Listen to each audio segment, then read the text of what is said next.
We'd better get him up now, hadn't we? 이제 그를 깨워야 되지 않을까요? 그렇죠? Asked the porter.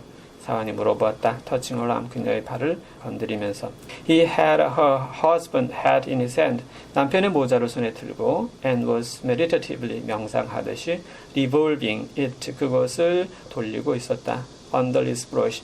브러쉬로 이렇게 좀 솔질을 좀 하면서.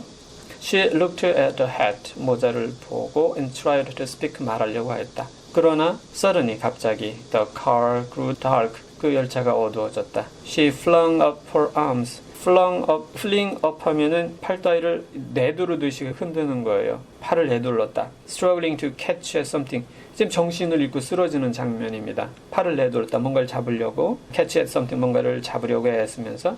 그러면서 face downward, 얼굴을 아래로 하여 넘어졌다. Striking, 부닥치면서. Her head against the dead man's berth. 그 죽은 남편의 침대에 머리를 부닥치면서. 네, 이렇게 혼란스러운 마지막 장면으로 뭔가 긴장이 계속 긴장 상태에 있다가 긴장이 풀리면서 갑자기 소용돌이 속에서 어지러움을 타면서 넘어지는 것처럼 끝나게 됩니다.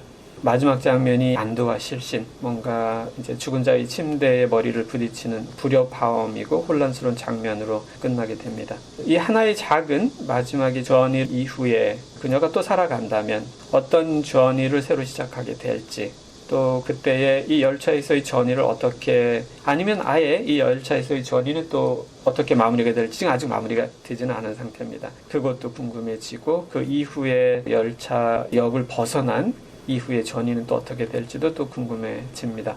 앞에서 그녀의 결혼 이전의 학교 생활이 행복한 것이 못됐다는 얘기를 했습니다. 이 생활로부터의 구원으로 여겨진 남편과의 결혼도 사실은 구원은커녕 새로운 짐이 된 셈이죠. 그녀 자신의 본성하고 어울리지 않은 그런 남편이 아니었나, 이런 생각도 듭니다. 이 삶 자체도 그렇고요. 말하자면은 우리가 본 이 그녀의 삶은 가는 곳마다 겪는 일마다 어떻게 보면 정말 보통 말할 때 재수가 없거나 운이 없거나 이런 느낌이, 이런 생각이 들지도 모르겠습니다.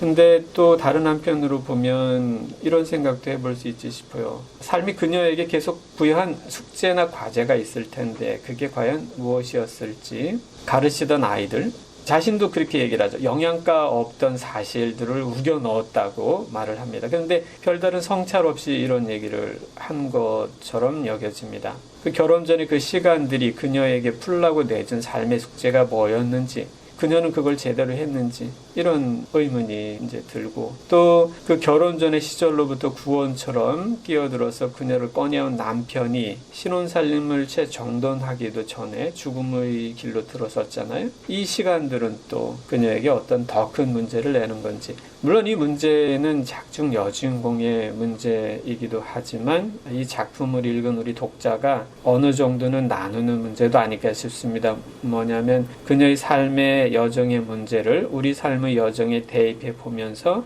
되새기고 풀어야 할 그런 문제, 그런 게 아닐까, 이런 생각이 드는 것이죠. 영양가 없는 정지된 듯한 삶이 아니라 정말 개인적으로나 사회적으로 기쁘고 보람있게 나아가는 삶의 여행이란 무엇일까, 이런 생각을 하면서 마무리하도록 하겠습니다. 수고하셨습니다.